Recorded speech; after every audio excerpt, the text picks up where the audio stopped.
Hi,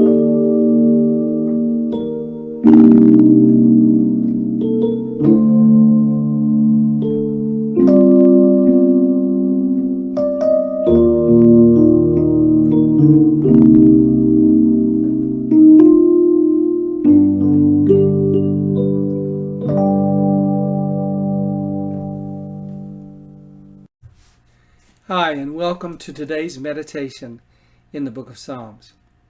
Yesterday we studied Psalm 1, where we learned about one of the ways that God brings blessing into our lives.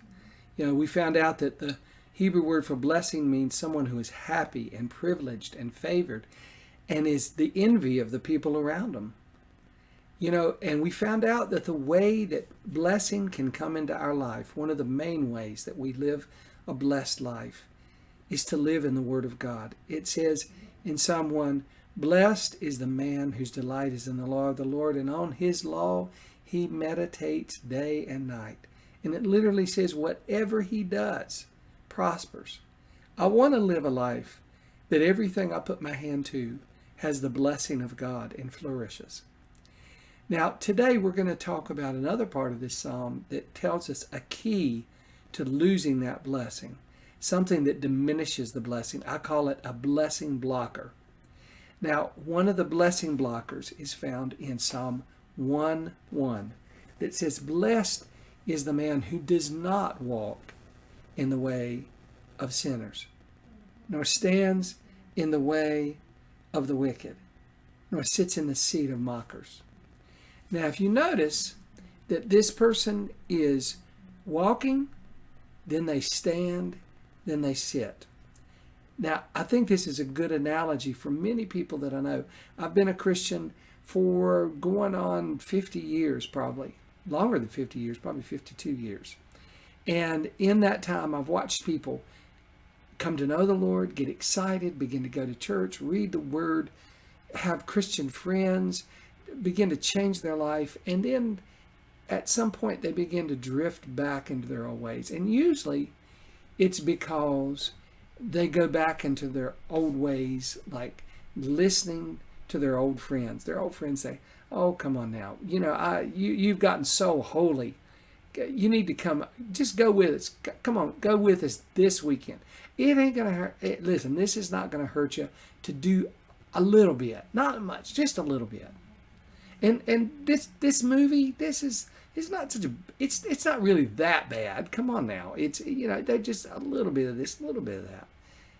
And what happens is this person is walking with the Lord, and then they begin to walk in the counsel. It says the counsel of the wicked, the counsel, the advice, the thought patterns of the wicked. And wicked people are people that go against the ways that God has called us to.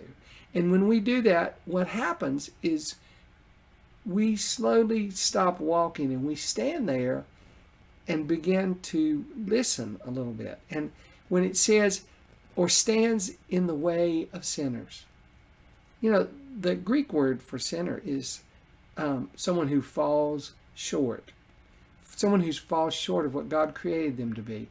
So what happens is when you live in the thought patterns of the wicked, you eventually begin to slow down and begin to stand in a whole different mindset than God has called you to. One less than you were created to be, the beautiful, blessed person that you were created to be. And then the worst part is finally this person begins to sit in the seat of mockers. Now, when you sit down, that means you begin to relax, you drop your guard, you begin to open up to things that you never would have opened up to before. Because these people are called mockers. Now, a mocker is someone who laughs at other things. And these are people that laugh, whether openly or subtly, about the ways of God. Oh, come on. You don't have to be so holy. You're never going to get a husband if you don't do some things. Come on now. You got to quit trying to be so goody two-shoes. You're never going to get anybody. That's not God's way. That's a mocker. And on top of it, if we're not careful, we go from being people that surround ourselves with praisers to mockers. We go from the blessing to losing that blessing. Not because God takes it away, but because we begin to block the blessing in our life. Now, what I want to encourage you with is to begin to fill your life, not just with the Bible as the Word of God, but surround yourself with friends, brothers and sisters who encourage you in the ways of the Lord, who help you walk, who you can talk to and say, I'm struggling, I need you to pray with me, who will build you up and not tear you down, who will encourage you and not condemn you, who will be a source of strength, who are people of the Word. And I would encourage you not just to surround yourself with friends, but listen to music that builds you up in the ways of the Lord. Watch TV shows that lead you closer to God and not further away from God, whose concepts and advice and counsel is the counsel of the godly and not the wicked. See, Paul said something very wise, a very short verse in 1 Corinthians 15:33 that says, don't be deceived. It says in the New International Version, don't be misled. Bad company corrupts good character. Let me say that again. Bad company corrupts good character. Whether it's what you read, what you think about, what you watch, the people you surround yourself with. I want to encourage you this year to make a commitment that you are going to live out the blessing and the favor of the Lord, whatever it takes. And it may take you getting rid of some things in your life, whether it's people, books, shows, the way you spend your time, whatever it takes. If you really want to see the blessing and the favor of God fill your life, it's time to take a stand. It's time to walk with the Lord. It's time to be seated with Christ. Have a blessed day, and I look forward to seeing you tomorrow.